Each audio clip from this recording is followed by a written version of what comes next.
So, hello everyone. Our next discussion is all about intercultural communication. So, what is intercultural communication? Intercultural communication is how meaning is created, shared, and negotiated when people from different linguistic and cultural backgrounds interact. So, in a world today, the world today is characterized by an overgrowing number of contexts resulting in communication between people with different linguistic and cultural backgrounds. So, um, we can create communication by interacting each other, by exchanging or sharing ideas with the people you talked, you meet, or even you you go with. So, for example, in intercultural communication is in the future you are one of the richest person in the world, then you decided to vacation in abroad, then we all know that in every countries has different cultural differences and linguistic differences. So for example is silence. So do you think um, silence is a sign of disrespectful or respectful? um, in western countries like Germany, silence means in conversation is a sign of interpreted as disagreement or confusion. While in the Eastern culture or in Eastern countries like Japan, silence means consideration or showing respect of a conserve or of conversation. Then and linguistic differences, then like the Philippines or in other countries have different language, so it is important to know their cultural backgrounds and linguistic differences in order to avoid misunderstanding and also to respect the differences between ours and them.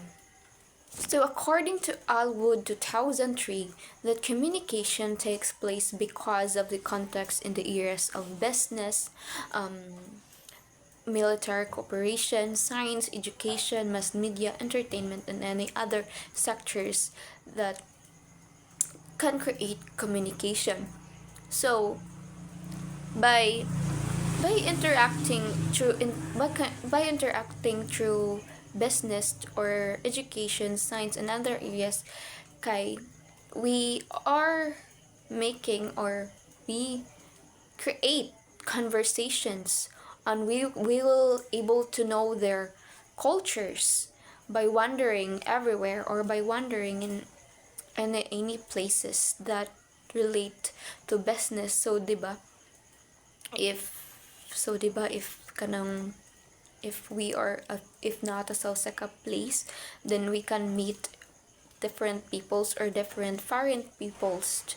We can meet din lalaki man sila og kanang lalaki sila og language like us.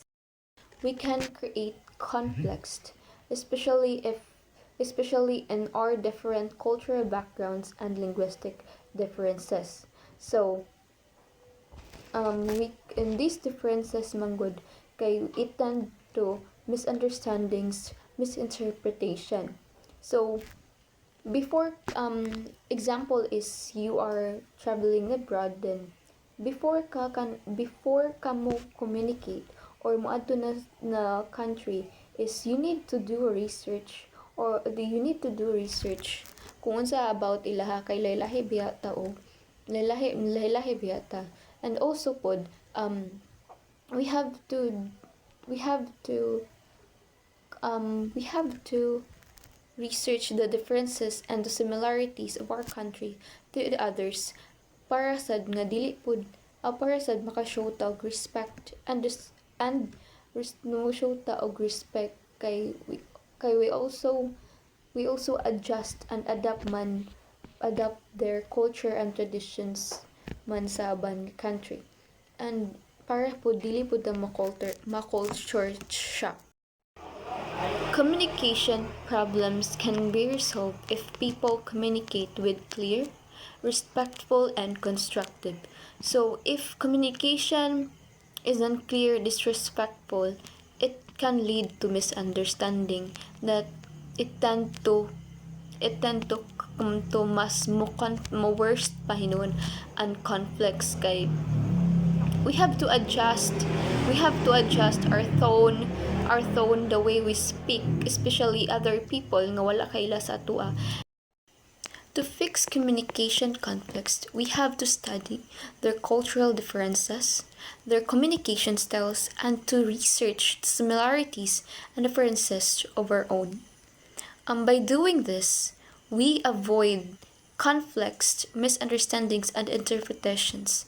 By doing this, we can resolve conflicts effectively.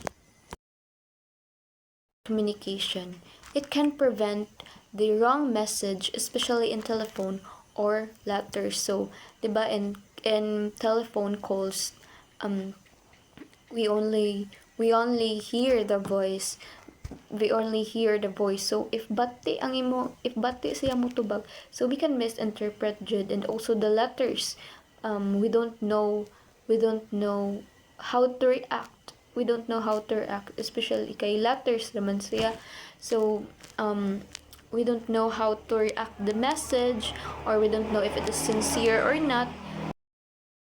Help stop misunderstanding during conversations or discussion kay dili man lang ta mag-focus sa yung message ka deliver, but we can also see or hear sa iyang tingog iyang naong, then we can interpret man sa iyang gisulti. So through paralanguage, it will effectively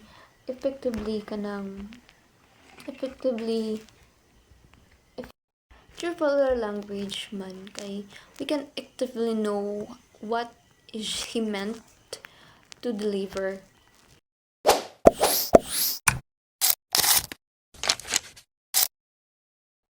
So, verbal communication. Verbal communication refers to use of language. We can communicate by using spoken words. In relations of our topic, intercultural communication, we can share our cultures, our traditions by telling them, by talking them, by telling the stories about our country, so we can exchange informations and ideas. Language. So language can be through words or also put in written symbols. So we can create communications through interacting, and also put through texting. Verbal communication can also cause conflicts. They can create communication problems sad. Kay example ana is if makamet ka og foreign people, then nangutana siya something as ang way, as ang direction, then ang imuhang way sa pagtubag is busda kayo, like example Bisaya ka, so imuhang way sa pag English, or imong way sa pag address or pag deliver sa message is busdak, so it can sa katong foreign nga imuhang kasturya is ma-misinterpret niya kung unsa imuhang gisulti. So it is also important sad nga we to adjust our voice when talking to someone, especially foreign people. So other type of communication is the non-verbal communication. So we all know that what is non-verbal communication. Muna siya ang communication without words. So it express through body language, facial expressions, or gestures. So it is also importante po ang non-verbal communication kay if we delivered, and also if non-verbal communication also affects how we interact with people kay it tend man to misunderstand, especially if kanang the way you react man.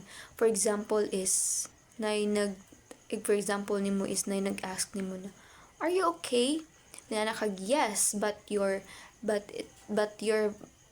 body says na, but your body says it all nga, nag-yes lagi ka, pero nakita man sa imong naong na dili ka.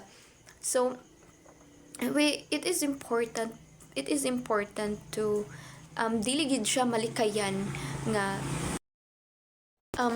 a simple gestures can change everything. So in communication, it also nonverbal communications can affect the way you communicate man. Kay na there are different symbols man. For example is kanang beso sa America. So in America it is na normal lang sa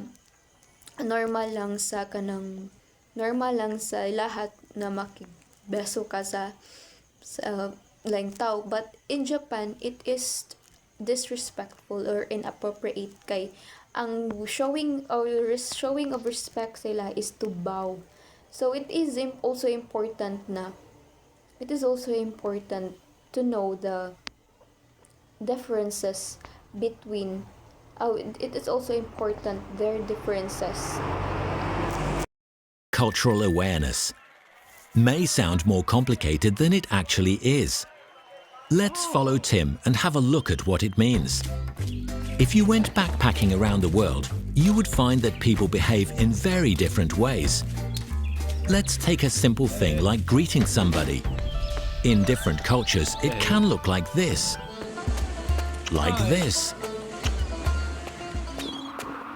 or even this.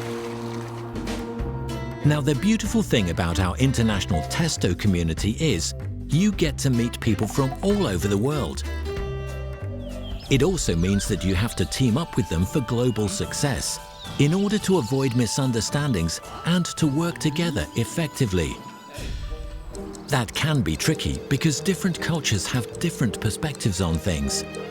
When it comes to time, for example, or to personal space. Sometimes intercultural communication can be confusing. And even simple things like dining habits may need getting used to. So how do we gain intercultural awareness? By exchanging our different points of view and working on it together as one big community. And these 10 bullet points will help us in intercultural situations. Be open to new encounters and curious for new experiences. Don't be afraid. Be vigilant and observe so you won't make a faux pas. And, of course, respect foreign customs, rituals and culture. Be patient, and in case somebody does not behave how you expect, don't take it personally. Be kind-hearted. Share your own customs and culture with others. And finally, share your intercultural experience with colleagues and friends. That's the way to cultivate intercultural awareness at Testo.